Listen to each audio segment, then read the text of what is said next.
La dégustation géosensorielle comme lecture du message du vin de lieu, et plus précisément comme lecture du message du vin de haut lieu viticole. À cette évidence des climats est consubstantiellement associée la dégustation géosensorielle qui conjugue le goût et la connaissance du terroir. A écrit Aubert de Vilaine dans la préface du livre « Le réveil des terroirs, défense et illustration des climats de Bourgogne ». Aubert de Vilaine est à la fois le co-gérant du domaine de la Romanée-Conti et il présida le classement des climats des vignobles de Bourgogne à l'UNESCO comme le berceau et l'archétype de la viticulture de terroir dans le monde. Climat de Bourgogne, donc inscrit au patrimoine mondial de l'UNESCO en 2015. C'est donc dans un contexte de réveil des terroirs que la dégustation géosensorielle est revenue sur le devant de la scène. On retient Henri Jaillet comme le vigneron emblématique de ce mouvement de réveil des terroirs en Bourgogne, celui de Didier Dagno qui fut un grand disciple d'Henri Jaillet, donc celui de Didier Dagno dans la Loire, celui de Léonard Humbrecht et de Jean-Michel Deiss en Alsace, celui d'Anselme Sélos en Champagne, de Pascal Delbecq et Stéphane de Renoncourt dans le Bordelais, d'Olivier Julien en Languedoc, pour citer quelques figures emblématiques de ce mouvement de réveil des terroirs. En effet, dans les années 1970, 1980 et même encore 1990, la viticulture, et ça c'était mondial, s'était engagée à fond dans les pratiques chimiques à la vigne et dans l'œnologie correctrice dans les chais et dans les cuveries.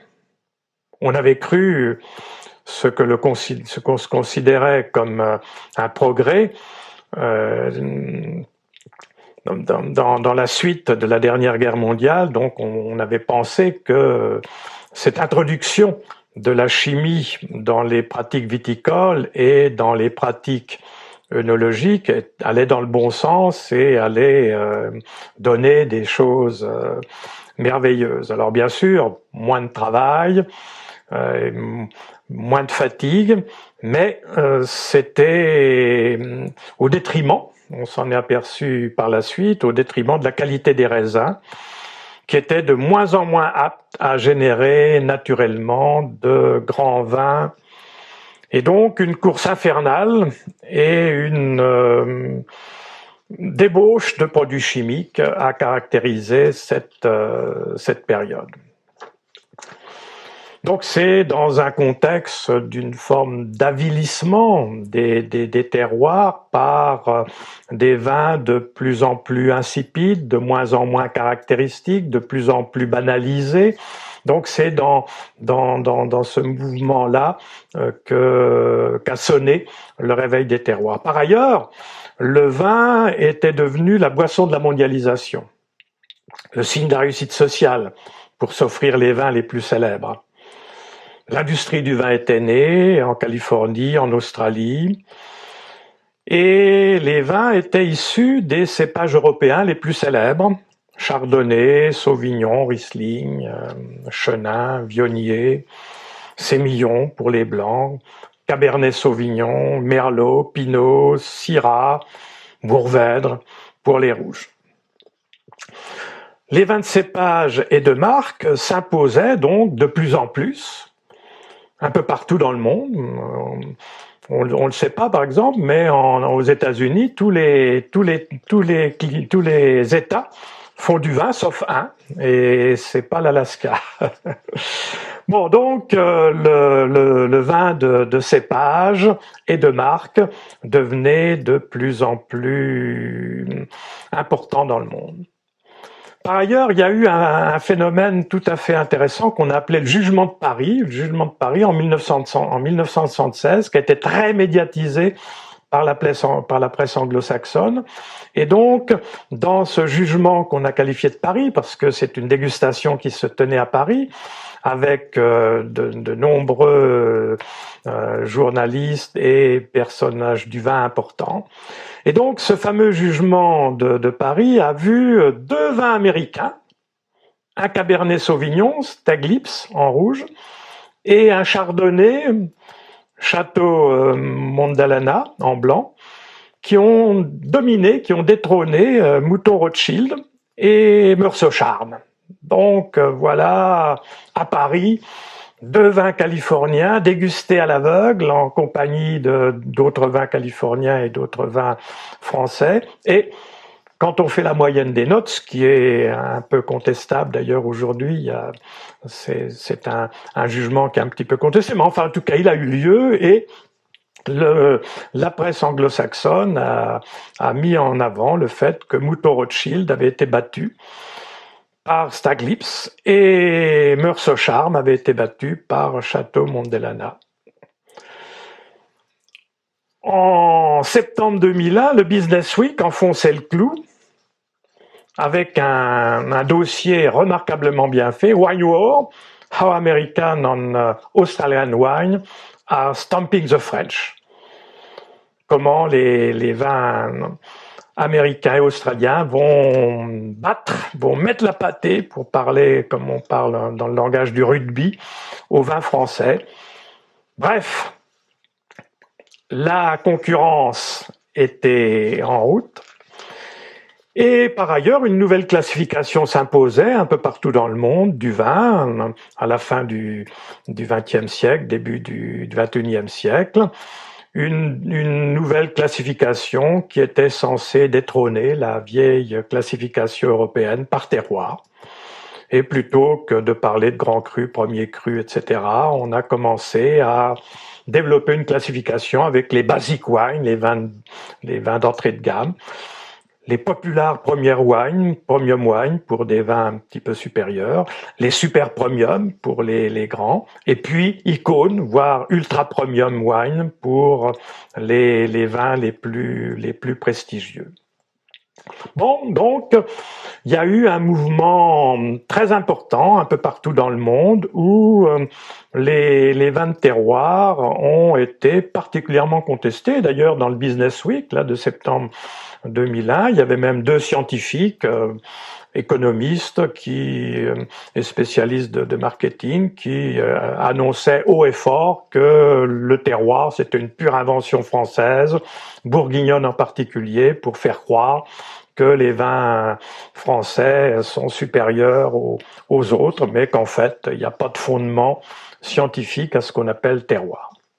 Donc du coup, un réveil des terroirs s'imposait avec un retour aux bonnes pratiques, dont la biodynamie fut le fer de lance. Et ce réveil des terroirs a été accompagné par le retour à la dégustation géosensorielle pour apprécier le message gustatif des vins de lieu, plus précisément des vins de haut lieu. Il se trouve que je me suis trouvé jeune chercheur aux côtés d'Henri Jaillet à la fin des années 70, début des années 80, puis de Didier Dagneau, d'Anselme Sellos, un peu plus tard avec Stéphane de Renoncourt et Jean-Michel Deys. Donc je me suis trouvé dans ce mouvement d'accompagnement du réveil des terroirs et du réveil de la dégustation géosensorielle, et je me suis trouvé amené à théoriser et à populariser ce mouvement de réveil des terroirs et de réveil de la dégustation géosensorielle. Donc cette dégustation géosensorielle, c'est quoi finalement? C'est toujours important de faire appel à l'histoire, de rappeler d'où on vient.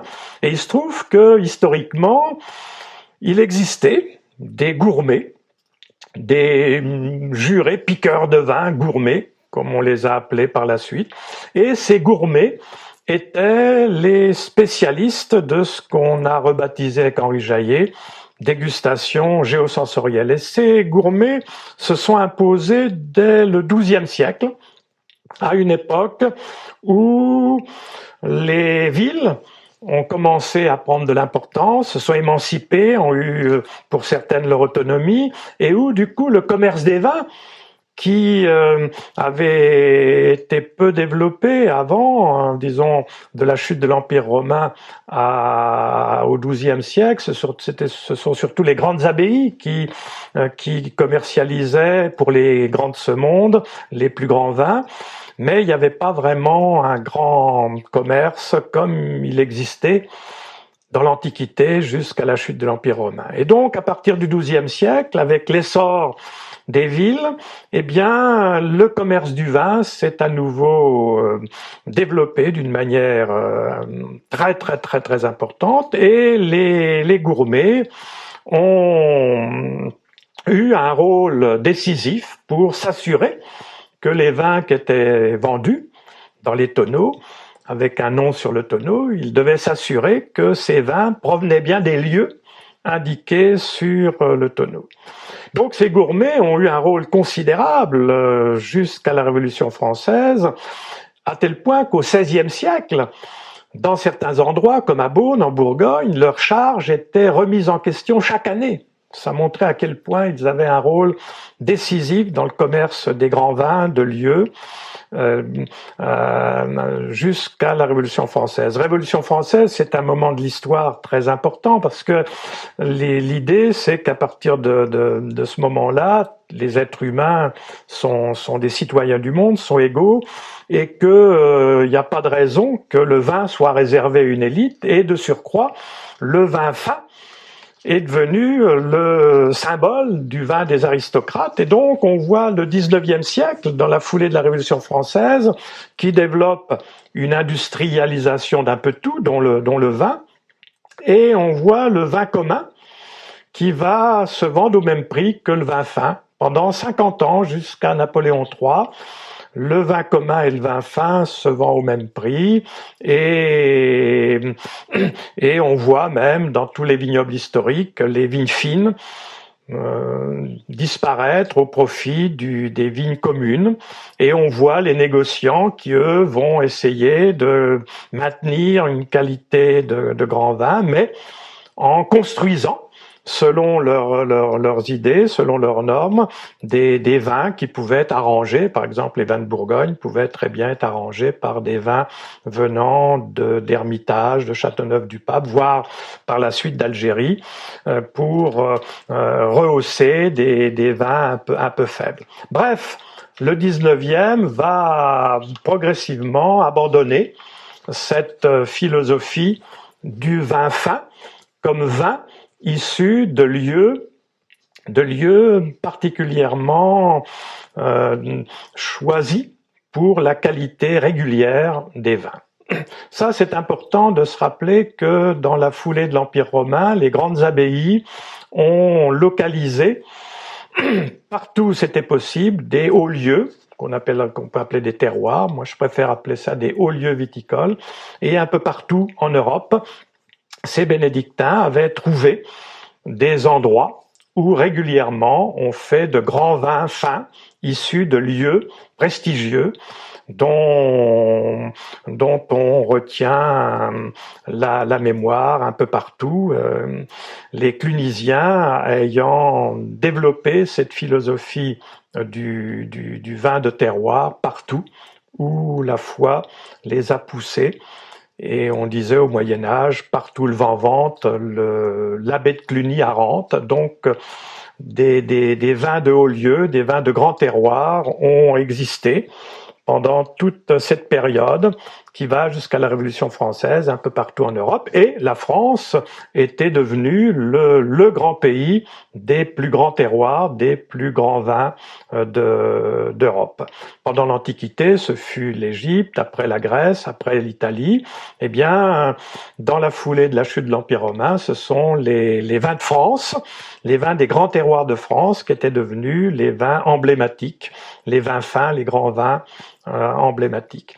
Et donc, Au 19e, tout ça a failli disparaître. Heureusement, un certain nombre d'intellectuels, dont on retient Jules Laval, ont fait comprendre aux autorités politiques que c'était une erreur de ne pas privilégier la viticulture fine et de généraliser les vins communs et de généraliser les vins de négoce, de marque, comme on dirait aujourd'hui, de cépage et de marque. Et donc, autour d'une exposition universelle voulue par Napoléon III dans les années 1850, les vins fins ont commencé à se vendre à nouveau 6 fois plus cher que les vins ordinaires, que les vins communs, comme on les appelait jadis. Donc, il y a un retour du vin fin dans la lumière, et ce vin fin va à nouveau, à partir des années 1850, se vendre 6 fois plus cher que les vins ordinaires. Donc, Jules Laval, à cette époque-là, va faire un livre qui date de 1855, très précisément, où il montre l'importance de ce qu'on appelle les terroirs et surtout l'importance de ce qu'on appelle une hiérarchie au sein des terroirs. Et dans son fameux livre sur les grands vins de Côte d'Or, il consacre un petit chapitre aux gourmets, où il écrit, presque oubliés de nos jours, les gourmets, etc., étaient capables, dans leur science, de s'assurer que le vin écrit sur le tonneau, mentionné sur le tonneau, à la dégustation, était bien le vin issu de ce lieu mentionné sur le tonneau. Donc, ces gourmets étaient des experts en dégustation géosensorielle. Ils s'assuraient donc que le vin vendu provenait bien du lieu indiqué sur le tonneau. Alors Jules Laval a fait son travail essentiellement sur la Bourgogne, mais les gourmets, on le sait aujourd'hui, existaient partout où il y avait des terroirs. À Sélestat, par exemple, en Alsace, il y a encore aujourd'hui la cave des gourmets. Et ces gourmets étaient très présents à Sélestat, parce que Sélestat, c'était l'endroit en Alsace où on chargeait les tonneaux sur l'Ill, qui est un affluent du Rhin, et après, les tonneaux allaient un peu partout dans les pays du Nord, dans les tables royales, princières, aristocratiques, bourgeoises, etc. Bref, les vins d'Alsace étaient de très grands vins de terroir, et les gourmets avaient la charge de s'assurer que l'on ne fraudait pas et qu'on vendait bien les vins de lieu tels que écrits sur le tonneau. Bref, ces gourmets avaient la capacité de reconnaître par la dégustation le vin. Et il y a une légende qui remonte à la Renaissance, qu'il est toujours intéressant de rappeler. C'était un gourmet. Cette légende raconte l'histoire d'un gourmet tellement compétent qu'il était capable de retrouver par la dégustation tous les vins qu'on lui présentait. Du coup, une fois, ses amis, ses collègues, pour le mettre à l'épreuve, on fait planter une vigne où, de mémoire humaine, il n'y avait jamais eu de vigne de plantée. Et quelques années après, on fait goûter au génial gourmet le vin en question, s'attendant bien sûr qu'il ne trouve pas. Et le gourmet regarde le vin, le mire, comme on dit, dans son tas de vin, le met en bouche, le mâche, le grume, le recrache, recommence l'opération, lisse sa moustache, et bien sûr, ses collègues se disent « on l'a eu, il n'est pas capable ». Et il les regarde soudainement et dit « désolé messieurs, mais ce vin n'existe pas ». Donc cette légende, qui a été rapportée de nombreuses fois dans les chapitres du Clos Vougeot, à la confrérie des Chevaliers du Tas de Vin, en particulier par René Angèle, cette légende, qui a été reprise d'ailleurs par Michel Serres, qui en a fait un très beau chapitre dans son livre Les Cinq Sens, montre qu'effectivement, il y a bien des vins de lieu, il y a bien des vins de terroir, il y a bien des vins qui ont une originalité gustative, et cette originalité, on est capable de la reconnaître par la dégustation avec jadis ce qu'on appelait le tas de vin. Bon, donc cette science des gourmets qui a été restaurée un petit peu par Jules Laval en 1855 a été oubliée parce que dans la foulée, il y a eu le phylloxéra qui a détruit les vignobles, il y a eu un tas de fraudes qui se sont mises en place où on était capable de fabriquer des vins de toutes pièces en partant par exemple de raisins secs et de différents produits chimiques divers et variés pour fabriquer les grands vins pendant une quarantaine d'années. Et donc, au début du XXe siècle, les gouvernements français successifs ont voulu ramener la viticulture dans le terroir, dans le lieu, et c'est comme ça qu'après une trentaine d'années de réflexion, de travaux, de lois, etc., on aboutit en 1935 à la fameuse loi sur les appellations d'origine contrôlée, où on reconnaît que le grand vin, c'est un vin issu d'un lieu particulier, issu d'un terroir. Un grand vin a une origine, et cette origine, on se doit de la respecter et de la promouvoir. Donc les AOC se mettent en place en 1935. Malheureusement, arrive la guerre de 39-45 qui va retarder la mise en place de tout ça. Et dans l'après-guerre de 1939-1945, les appellations d'origine marchent bien, et ça marche tellement bien que les vignerons veulent étendre les superficies octroyées aux AOC, parce que en 1935, on n'avait pas octroyé beaucoup de surface. Dans chaque vignoble historique, on avait restreint la partie consacrée aux appellations d'origine contrôlée au meilleur terroir.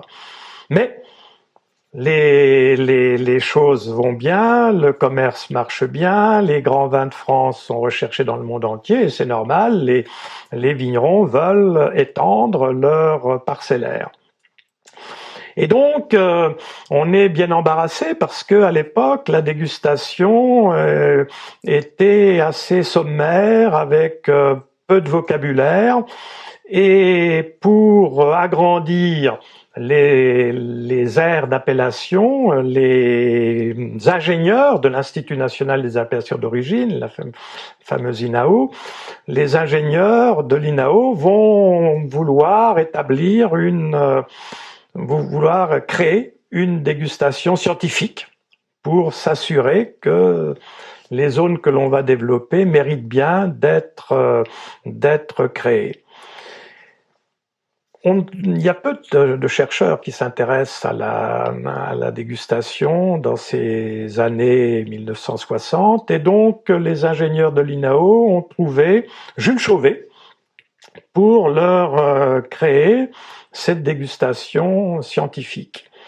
Et donc Jules Chauvet, qui était chimiste et qui était spécialiste des arômes, et qui travaillait aussi sur le rapport entre la surface et le volume du récipient, du verre, il leur a dit, banco, on la crée, cette dégustation scientifique, et on crée en même temps le verre qui deviendra le verre INAO, pour privilégier les arômes, puisque Jules Chauvet était spécialiste des arômes, et il considérait que les arômes pouvaient être un excellent descripteur de lieu, un très bon élément pour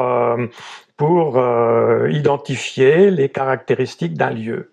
Donc du coup, la nouvelle dégustation scientifique, qu'on va appeler analyse sensorielle ou évaluation sensorielle, va majorer considérablement la dimension aromatique du vin. Et le verre dit INAO va être conçu pour accentuer encore cette dimension aromatique autour du premier nez, dès que le vin est versé, deuxième nez, en faisant une petite rotation, troisième nez avec une rotation plus forte, etc.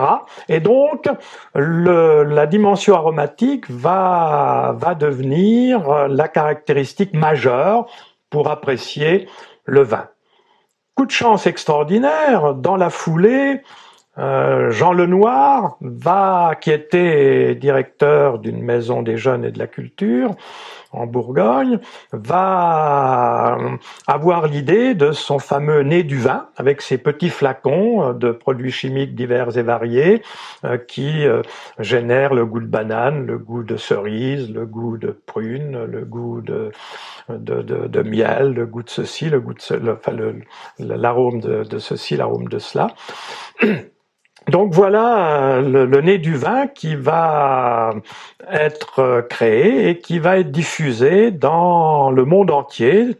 Le livret d'accompagnement va être traduit dans une trentaine ou une quarantaine de langues. Bref, le verre Inao qui privilégie les arômes, le coffret du nez du vin de Lenoir, tout ça va populariser dans le monde entier la dimension aromatique du vin. Les sommeliers qui n'avaient pas une grosse formation dans les années 60, 70, 80 vont s'emparer de cette dimension aromatique et on va assister dans le monde entier au primat de la dimension aromatique pour apprécier le vin. Donc tout ça paraît intéressant, bien évidemment, mais il s'avère que finalement, la dimension aromatique n'est pas un si bon marqueur que cela du terroir. Bien sûr que les arômes ont une importance, mais surtout dans les vins jeunes où quand on est en présence de très grands vins, souvent les vins sont élevés en fût, il y a eu pendant toute une période beaucoup de fûts neufs, etc.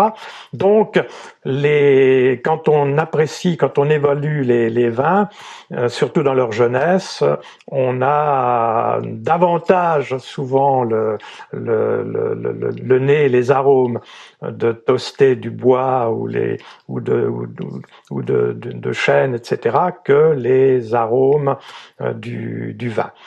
Et puis, dans leur jeunesse, on a aussi surtout les arômes variétaux. Bref, ce primat du nez va même aboutir à ce qu'on se sente davantage sur une typicité. Et le vin de terroir devra avoir une typicité plus qu'une originalité. Bref, la dimension olfactive ne donne pas les satisfactions escomptées. Et puis surtout, pour accompagner le retour au grand vin de terroir, dans la foulée d'Henri Jaillet a rappelé à qui voulait l'entendre, et à moi déjà au premier chef, que le vin n'est pas fait pour être reniflé, que le vin est fait pour être bu, et que ce qui compte dans le grand vin de terroir, dans le grand vin de lieu, dans le grand vin de haut lieu viticole, ce qui compte le plus, c'est le toucher de bouche, c'est la texture. Henri Jaillet aimait à dire « un grand vin de terroir, c'est un vin qui génère en bouche une grande sensation de texture ». Et cette texture était un peu oubliée par l'analyse sensorielle qui, si on commence à sentir le vin, quand on met en bouche, le cerveau va chercher à affiner encore un petit peu plus la compréhension des arômes, donc on escamote, on sous-estime une dimension essentielle qui est la dimension du toucher de bouche. Bref, Henri Jaillet nous a rappelé à un certain nombre de personnes, dont Didier Dagneau, dont Anselme Séloz, dont Stéphane de Renoncourt, etc., que le vin était fait pour être bu, pour être tasté, pour qu'il nous touche. Le grand vin de lieu, le grand vin de terroir se tâte. C'est donc en activant le sens du toucher que l'on commence à ressentir le message du lieu, bien plus qu'avec la dimension aromatique du vin. Donc, en restaurant cette pratique empirique du gourmet, le gourmet n'avait pas théorisé tout ça, il dégustait avec l'ensemble de ses sens. L'ensemble de ses sens, quand on met le vin en bouche, c'est déjà le sens du toucher. Le toucher en bouche représente jusqu'à 30% de ce sens en bouche. C'est-à-dire que notre bouche a les mêmes compétences que notre main, que notre peau. Et donc, la bouche contient, pour une bonne part, des cellules réceptrices du toucher. Notre bouche, bien évidemment, est constituée aussi de cellules gustatives. L'acidité, l'alcool, les tanins, etc. Et puis, il y a aussi, bien sûr, l'olfaction par la rétroolfaction. Donc, pour lire le message du lieu, c'est en mettant en œuvre une dégustation polysensorielle que l'on ressent le message original de chaque vin de lieu. Donc, en restaurant la dégustation géosensorielle du gourmet, on réaffirme que le grand vin fin est un vin de lieu et que chaque lieu dispose d'une originalité. Alors cette originalité, elle se décline déjà selon les roches-mères, c'est-à-dire qu'il y a 3 grands types de roches-mères, les roches-mères de type granitique, les roches-mères de type volcanique et les roches-mères de type sédimentaire. Eh bien, au niveau du toucher, comme au niveau gustatif, ces 3 types de substratum, ces 3 types géologiques vont générer des touchés et des gustations différentes.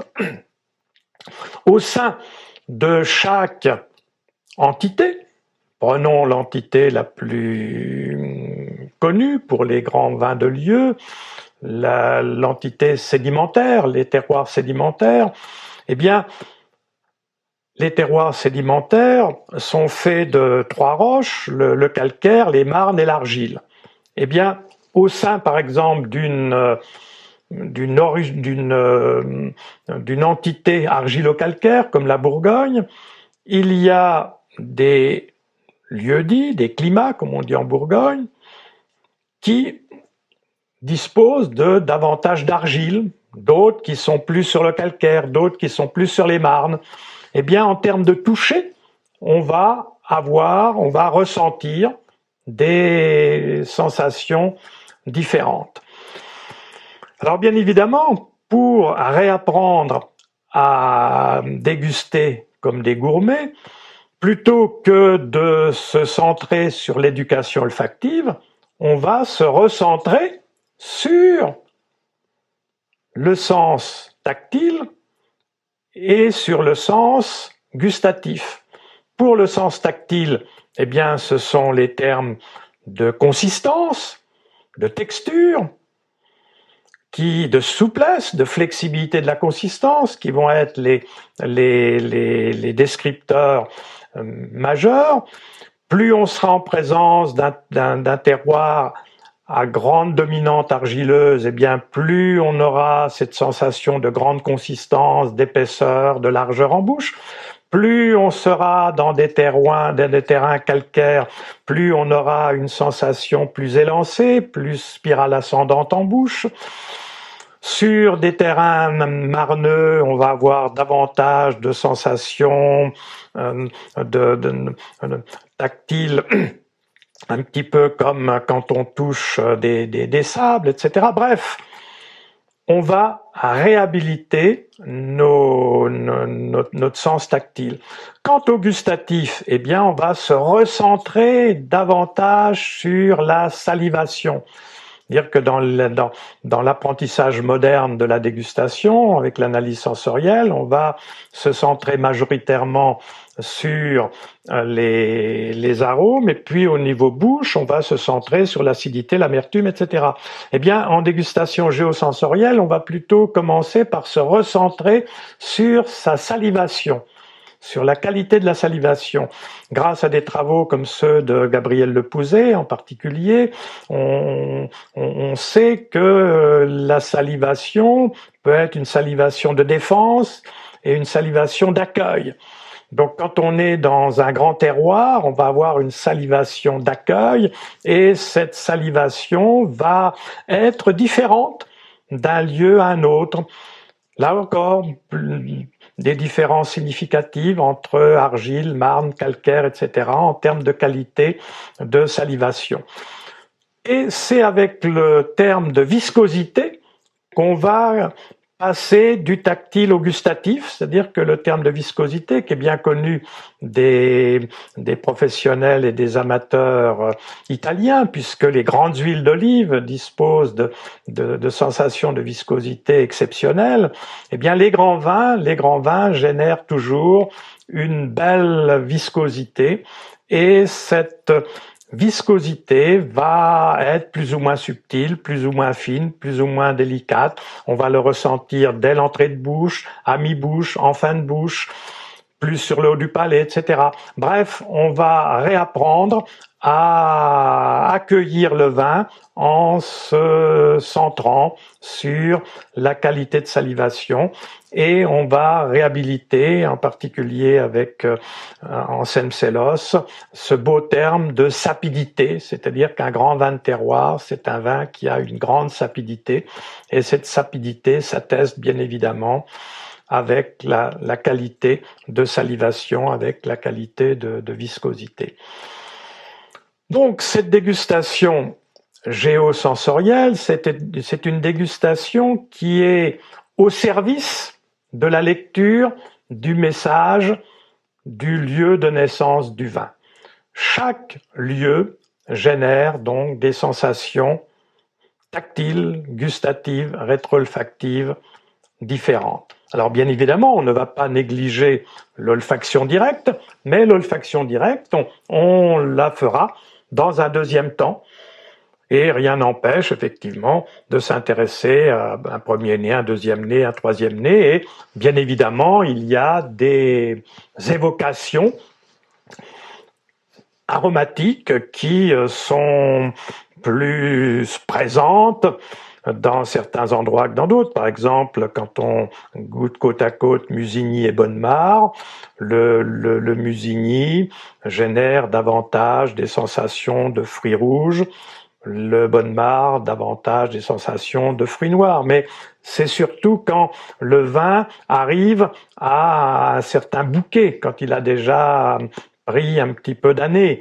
Dans sa prime jeunesse, souvent, c'est le boisé, le toasté, etc. qui domine.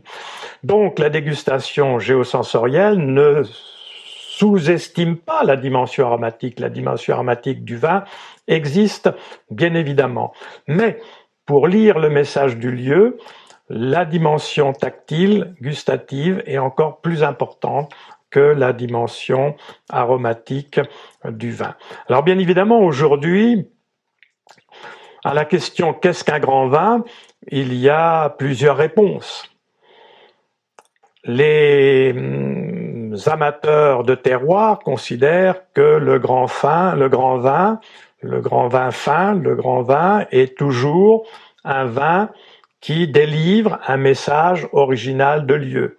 Et puis, d'autres peuvent considérer que le grand vin, c'est un vin issu de la construction d'un goût, c'est-à-dire que l'homme est capable, grâce à diverses technologies, comme on l'a développé d'une manière forte au XIXe siècle, on est capable de construire un grand vin avec les technologies contemporaines, avec les levures industrielles, avec l'aide aussi d'un certain nombre d'adjuvants. la dégustation géosensorielle est surtout pertinente pour les grands vins de terroir, les grands vins de lieu issus de bonnes pratiques, c'est-à-dire où on n'utilise pas de produits chimiques en viticulture comme en vinification et en élevage. Donc on a un vin au plus proche de son lieu, avec le moins possible d'artifices venant d'ailleurs que du lieu lui-même. Et cette dégustation géosensorielle est au service de ces vins que j'aime bien qualifier de vins au naturel plutôt que de vins naturels, parce que on peut avoir besoin d'un petit peu de soufre. De plus en plus, les biodynamistes utilisent des soufres de carrière, des soufres naturels, et vont utiliser à la fois dans la vigne et éventuellement en vinification que ce soufre naturel issu donc d'extraction carrière et non pas issu de la pétrochimie. Et donc, ce sont ces vins au naturel que la dégustation géosensorielle cherche à pérenniser, et un peu partout dans le monde, on se focalise sur ces lieux originaux, ces hauts lieux viticoles qui ont chacun des caractéristiques différentes. Et bien évidemment, quand on parle terroir, eh bien, on parle obligatoirement de hiérarchie au sein de ces terroirs, c'est-à-dire que tous les lieux ne se valent pas. Il y a au sein de chaque grand terroir historique quelques lieux particulièrement complexes qui vont générer régulièrement des vins particulièrement complexes qui seront d'ailleurs plus faciles à reconnaître que des vins issus de terroirs plus modestes et qui sont un peu plus soumis aux aléas climatiques, à différents aléas, alors que les hauts lieux, les vins de hauts lieux ont une régularité plus importante. Voilà donc, pour résumer cette introduction à la dégustation géosensorielle, retenons qu'elle est revenue sur le devant de la scène après une dizaine de siècles d'absence. Elle est revenue sur le devant de la scène pour promouvoir ces vins de lieu, ces vins de terroir, dont le classement des climats de Bourgogne en 2015 à l'UNESCO fait figure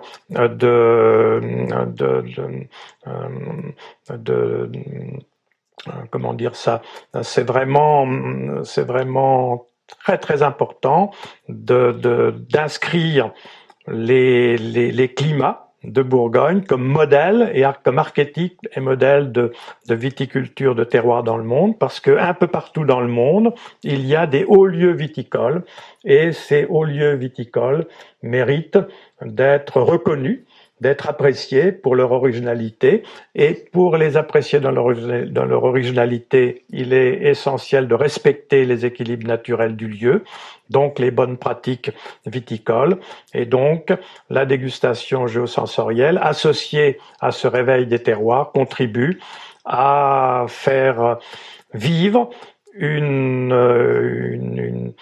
agriculture, une viticulture respectueuse de l'environnement, et donc ça va dans le sens de l'histoire où chacun se doit de renouer avec des produits les plus naturels, les plus sincères et de surcroît les plus goûteux qu'on puisse espérer. Grand merci de m'avoir écouté.